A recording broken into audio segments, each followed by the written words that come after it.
बिस्मिल्लाहिर्रहमानिर्रहीम। आज हम क्लासेस को प्रैक्टिकली देखते हैं कि किस तरह इसको इम्प्लीमेंट करते हैं और किस तरह क्रिएट करते हैं और ऑब्जेक्ट किस तरह क्रिएट करते हैं। तो हम पहले कुछ लाइब्रेरियों को बताएंगे। हैश ये इंडिकेट करता है, कंपाइलर को बताता है कि यहाँ से प्री प्रोसेसिंग डायरेक्टिव शुरू हो जाता है। इंक्लूड कीवर्ड है, एंगल ब्रैकेट, iostream.h, यह stream.h हेडर फाइल है। ये सारा का सारा जो है ये प्री प्रोसेसिंग डायरेक्टिव है।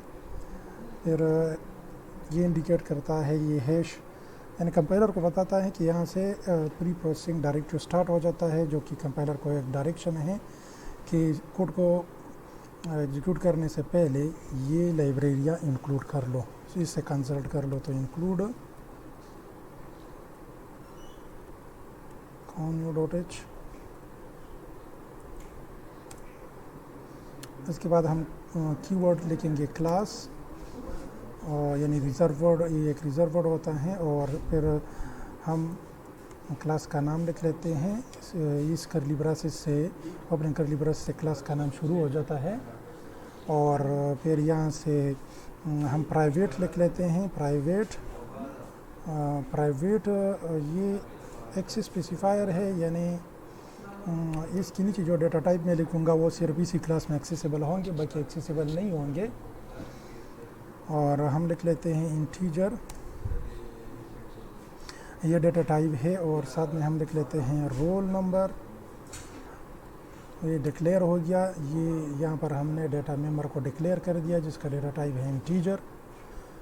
और इसके बाद हम करेक्ट डेटा टाइप को लिखते हैं और सब्जेक्ट नेम लिख लेते हैं। इसके लिए हम साइज़ भी स्पेसिफाई कर लेते हैं। फॉर एग्ज़ाम्पल 30 कैरेक्टर्स ये लेगा, 30 से ज़्यादा नहीं लेगा। फिर उसके बाद हम एक इंटीजर वेरिएबल क्रिएट करते हैं, इंटीजर मार्क्स के नाम से। ये इंडिकेट करता है, ये पूरा का पूरा ये तीन डेटा मेंबर हो गए, ये एक्स स्पेसिफायर हो गया। यानी एक्स स्पेसिफायर का मतलब है कि ये तीन जो डेटा मेंबर है ये इसी क्लास के बाद कि कोई बाहर कोई और क्लास यूज़ नहीं कर सकता। इसके बाद हम पब्लिक स्पेसिफायर लिख लेते हैं। पब्लिक स्पेसिफायर जो है ये पब्लिकली अवेलेबल होते हैं। इसके नीचे जितने भी फंक्शन या डेटा मेंबर आप लिखते हो, मेंबर फंक्शंस जो है वो क्लास से बाहर भी यूज़ हो सकते हैं। मैं एक लिख लेता हूँ इनपुट के नाम से,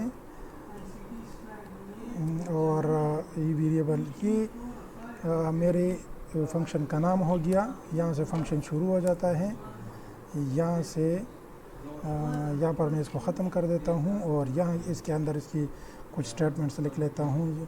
फॉर एग्ज़ाम्पल मैं एक मैसेज प्रिंट कर लेता हूँ स्क्रीन के ऊपर, कंसोल आउट मेरे लिए मैसेज प्रिंट करेगा। और मैसेज जो होगा वो इन कोट्स के बीच में होगा, डबल कोट्स। इधर मैं लिख लेता हूँ कि स्लैश न्यू लाइन, तो स्लैश न्यू लाइन में एंट्री है, एंटर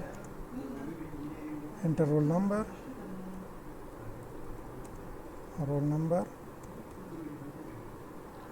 और इधर मैं ये लिख लेता हूँ। और फिर मैं लिख लेता हूँ कि स्लैश टी यानी स्लैश टैब, ये 8 एम्प्टी कैरेक्टर्स मेरे लिए प्रिंट करेगा। और उसके बाद मैं इस मैसेज के बाद ये सिस्टम, ये प्रोग्राम मुझसे वैल्यू मांगे कंसोल के ऊपर, कंसोल इन। तो वेरिएबल का नाम लिख लूँगा, रोल मेरे वेरिएबल का नाम है।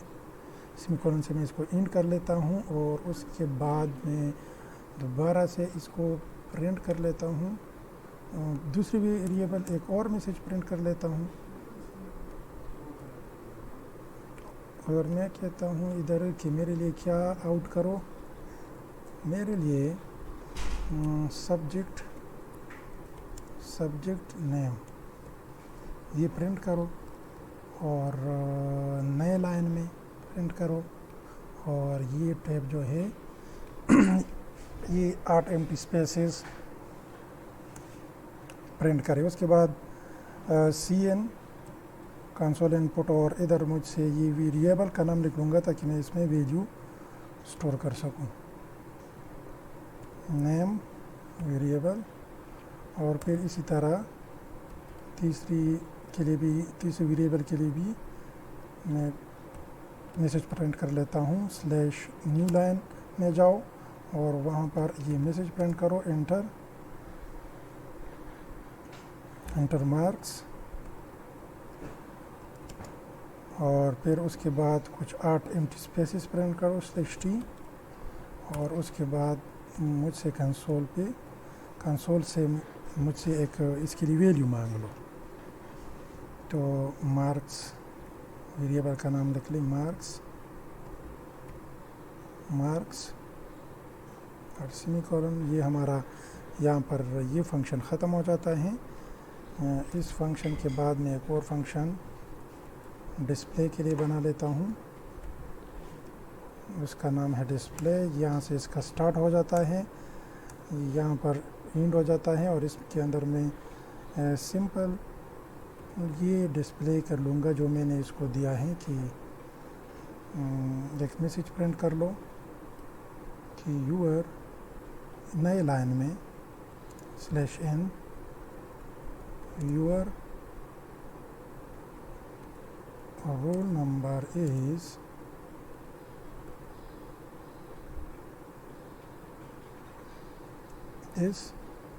स्लैश टी नहीं लिखता, डायरेक्ट यहाँ पर वैल्यू आ जाए, और यहाँ पर वैल्यू आ जाए, और यहाँ पर मैं दोबारा से ये दोनों ऑपरेटर दे दूँगा और वेरिएबल का नाम लिख लूँगा। ये एक वेरिएबल से मैंने वैल्यू निकाल ली। अब दूसरी वेरिएबल से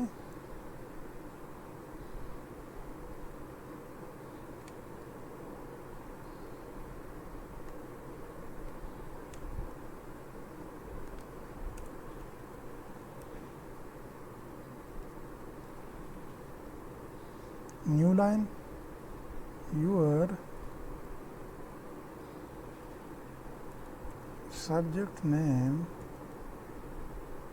वो यहाँ पर आ जाएगा, और यहाँ पर वेरिएबल, उस वेरिएबल का नाम लिख लेंगे सब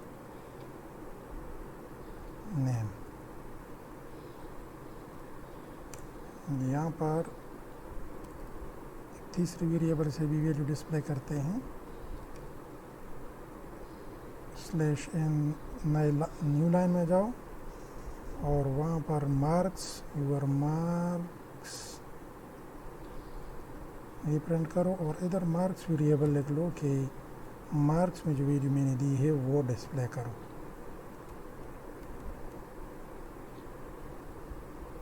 अच्छा, इसके बाद मैं मेन फंक्शन लिख लेता हूँ, और ये इसकी बॉडी हो जाती है। इधर मैं पहले स्क्रीन को क्लियर कर लेता हूँ, clear screen built in function है जो कि वेरिएबल में जो अगर गार्बेज डेटा हो तो वो क्लियर हो जाए। उसके बाद मैं ऑब्जेक्ट क्रिएट करता हूँ। ऑब्जेक्ट क्रिएट करने का तरीका ये है कि पहले आप क्लास का नाम लिखेंगे, उसके बाद अपनी तरफ से ऑब्जेक्ट का नाम लिख लेंगे। सेमीकोलन, ये ऑब्जेक्ट क्रिएट हो गया। यहाँ पर हमारा ये ऑब्जेक्ट क्रिएट हो गया स्टूडेंट क्लास का, जिसका नाम है obj1। इसके ज़रिए पहले हम पहले फंक्शन को इनपुट फंक्शन को कॉल कर लेते हैं। तो कॉल करने का तरीका ये है कि पहले इस ऑब्जेक्ट का नाम लिखेंगे, फिर डॉट ऑपरेटर, और फिर फंक्शन का नाम लिख देंगे। दूसरे फंक्शन को कॉल कर लेंगे ऑब्जेक्ट डॉट ऑपरेटर के ज़रिए हम वेरिएबल्स और फंक्शंस को कॉल करते हैं। दूसरे का नाम है डिस्प्ले फंक्शन को हमने कॉल किया, और आखिर में हम गेट ch लिख लेंगे जो कि एक फंक्शन है बिल्टन, और ये रिज़ल्ट को हमारे लिए स्क्रीन पर रुकवाता है। तो आइए हम इस प्रोग्राम को अब रन करते हैं। इसमें एक एरर है। अच्छा, तो इसमें एक एरर था, वो एरर ये था कि यहाँ पर हमने इस क्लास को क्लोज़ नहीं किया था।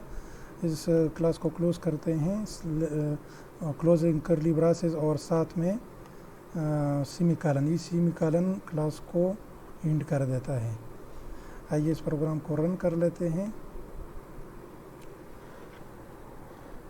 ये अब हमसे वो मैसेज प्रिंट करके वैल्यू मांग रहा है कि रोल नंबर एंटर करो, और नंबर फॉर एग्जांपल मैं 60 दे देता हूँ, एंटर। अब मुझे सब्जेक्ट नेम मांग रहा है, तो सब्जेक्ट फॉर एग्जांपल मैं ऑब्जेक्ट ओरिएंटेड प्रोग्रामिंग के लिए लिख लेता हूँ, एंटर कर लेते हैं। मार्क्स मांग रहा है, तो मार्क्स में फॉर एग्जांपल 80 लिख लेता हूँ, एंटर कर लेता हूँ। तो ये जो आखिरी डिस्प्ले वाला फंक्शन था, अब ये कॉल हो गया। यहाँ पर मुझे सारे मैसेजेस प्रिंट करके दिए हैं और सारे वैल्यूज़ भी प्रिंट करके दिए हैं।